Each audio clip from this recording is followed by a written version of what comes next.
কোনো দল যদি মাজলুম থেকে জালিমে রূপান্তর হতে চায় তাদের আওয়ামী লীগের মতোই পরাজিত করা হবে বলে মন্তব্য করছেন জাতীয় নাগরিক পার্টির এনসিপি যুগ্ম সচিব জয়নাল আবদিন শিশির।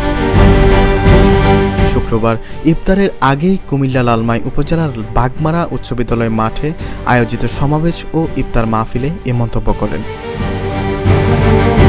লালমাই উপজেলা এনসিপি ব্যানারে গণহত্যা দায়ে আওয়ামী লীগের বিচার, নিবন্ধন বাতিল, রাজনৈতিক ও সাংগঠনিক কার্যক্রম নিষিদ্ধের দাবিতে এই সমাবেশ আয়োজন করা হয়।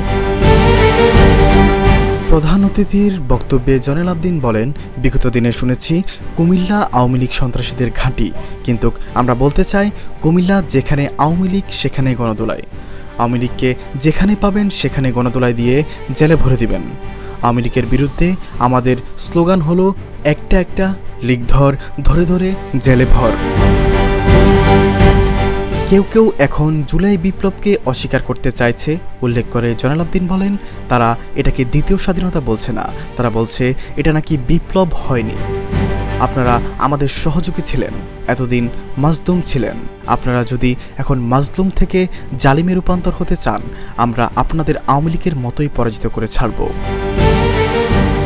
জয়নাল আবদিন আরও বলেন, জুলাইয়ের প্রত্যেক শহীদকে রাষ্ট্রীয় মর্যাদা দিতে হবে।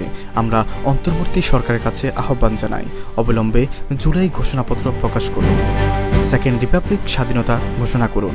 বাংলাদেশের মানুষের ভাগ্য নিয়ে অনেক ছিনিমিনি খেলা হয়েছে, এখনও খেলার চেষ্টা চলছে। জাতীয় সংসদ নির্বাচন ও গণপরিষদ নির্বাচন একই সঙ্গে দিতে হবে। যদি এর ব্যতিক্রম হয়, জুলাই আন্দোলনের মহানায়করা আবারও রাজপথে বুকের তাজা রক্ত দিতে নেমে আসবে। সমাবেশ ও ইফতার মাহফিলে উপস্থিত ছিলেন এনসিপির কেন্দ্রীয় সদস্য হাফসা জাহান, এনসিপির ফজলা ইলাহি, হুমায়ুন কবির, বৈষম্য বিরোধী ছাত্র আন্দোলনের কুমিল্লা মহানগর কমিটির আহ্বায়ক আবু রায়হান, সদস্য সচিব মোহাম্মদ রশিদুল হাসান প্রমুখ। ইফতার মাহফিল শেষে এনসিপির নেতারা আওয়ামী লীগের নিবন্ধন বাতিলের দাবিতে কুমিল্লা নোয়াখালী আঞ্চলিক মহাসড়কে বাগমারা বাজারে বিক্ষোভ মিছিল করেন। মিছিলটি বাগমারা উচ্চ বিদ্যালয়ের সামনে থেকে শুরু হয়ে বাগমারা দক্ষিণ বাজারে গিয়ে শেষ হয়। এ সময় তারা আওয়ামী লীগের বিরুদ্ধে বিভিন্ন স্লোগান দেন। আপনারা শুনছেন ডেইলি নিউজ।